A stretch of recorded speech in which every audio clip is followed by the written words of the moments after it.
Hey boaters, Keith McGowan here. I am the Outboard Dad, here to help you have a better boating experience.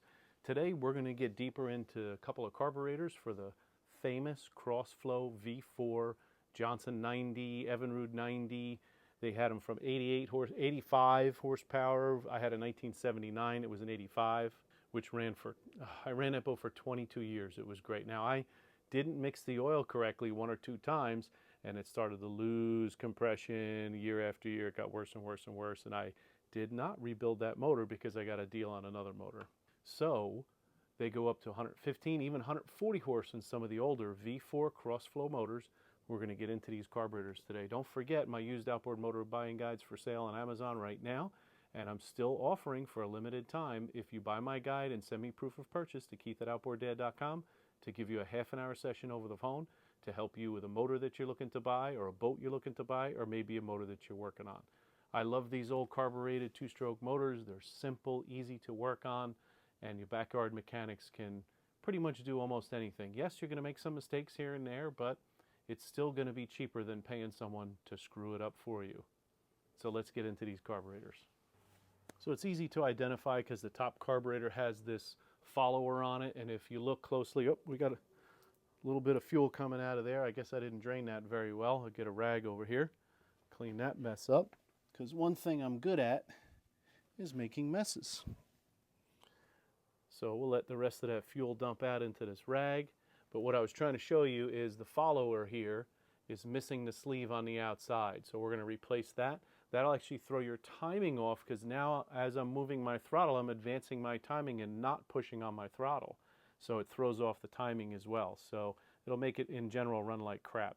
So I got like really thick, oily fuel coming out of this. Like, I don't know if it sat for a long time, or maybe somebody winterized it and poured, I know some people pour two-stroke oil into the carburetors. So let's open this up and see what it looks like inside.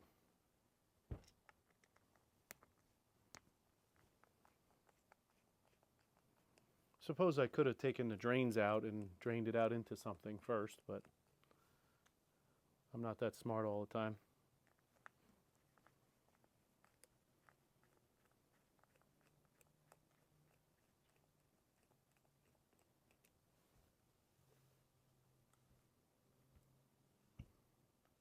So these are 2-barrel carbs, right? 1 barrel for each cylinder. What's cool about the Crossflow as well is if you're concerned about your cylinders and you don't want to pull the head, there's little inspection plates you can pull on the sides of these motors where you can inspect the pistons. You can actually get to the rings and push in to make sure they still have a little spring load on them. So not many motors you can do that with.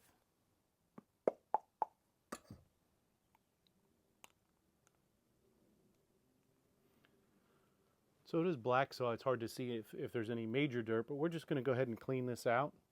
We're going to check this out really closely. I see my float is definitely not level.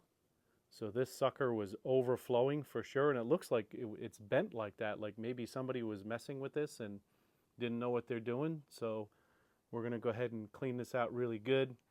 We'll get this gasket off of here first. And these are very thick rubber gaskets, so 9 times out of 10 we clean them up, we can reuse them. Now, I don't want to spray brake cleaner or mineral spirits or anything like that on any of the rubber, because it could shrink it up and make it not seal as well. So I just put a little WD-40 on it and clean it up really good.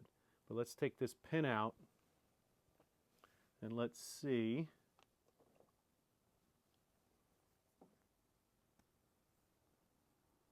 what this needle and seat look like.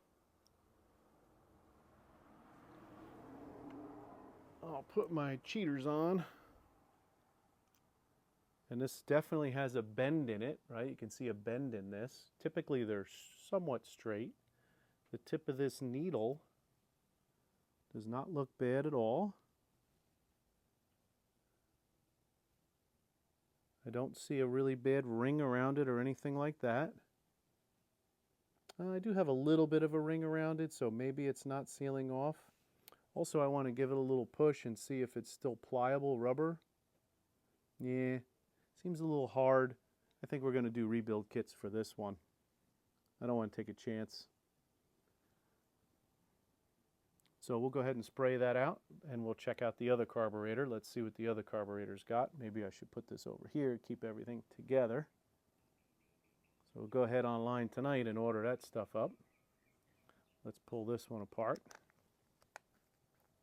Now a lot of guys will use like a drill or a zip tool or something for this, and that's fine. Zipping them out is not a big deal, but putting them back in, I'm a kind of a by hand kind of guy, especially since we have plastic here. So I want to be sure that everything gets put back together right and nothing cracks.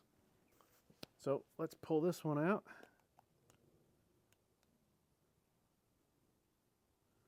Let's see, let's wipe inside here with something clean. And yeah, there's lots of, so here's a nice clean rag where my finger is, and I'll just do this, and look at that. So this has definitely got a lot of crap in it. Not heavy, but it's definitely really dirty. So we're going to go ahead and get some rebuild kits for these. And let's check this one out. So this one, not too bad, actually looks pretty level, not too far off. But let's pop this one out too and see what it looks like.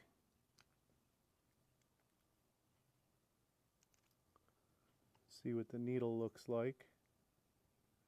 This one has a little line on it too, and we're going to get a rebuild kit anyway. But so now what we're going to do is I'm going to pull the top plates off.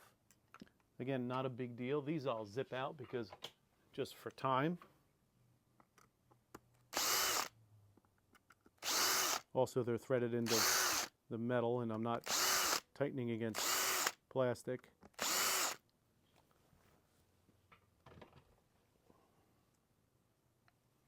We'll just take a look in here.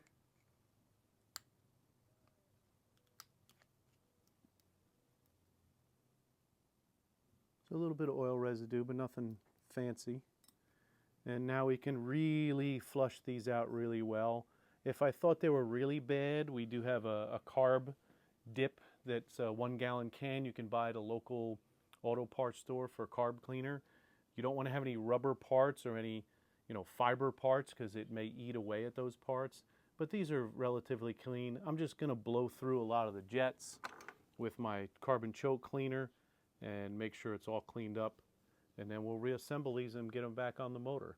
In the meantime, while I'm waiting for those kits, I'm going to go ahead and get that lower unit on that outboard on the 90 horse.